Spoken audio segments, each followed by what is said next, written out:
భారత ప్రధాని నరేంద్ర మోదీ మళ్లీ విదేశీ పర్యటనకు బయలుదేరారు. నేటి నుంచి 6 రోజుల పాటు ఇండోనేషియా, ఆస్ట్రేలియా, న్యూజిలాండ్లో పర్యటించబోతున్నారు.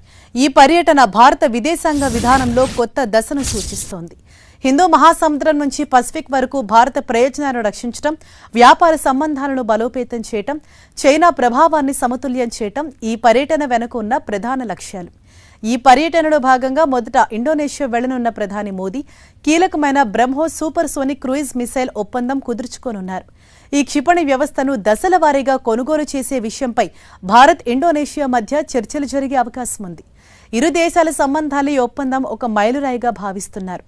మార్చిలో ఖరారు చేసిన ప్రాథమిక సింగిల్ సిస్టమ్ ఒప్పందానికి మించి ఇరు దేశాల మధ్య చర్చలు కొనసాగుతాయని తెలుస్తోంది.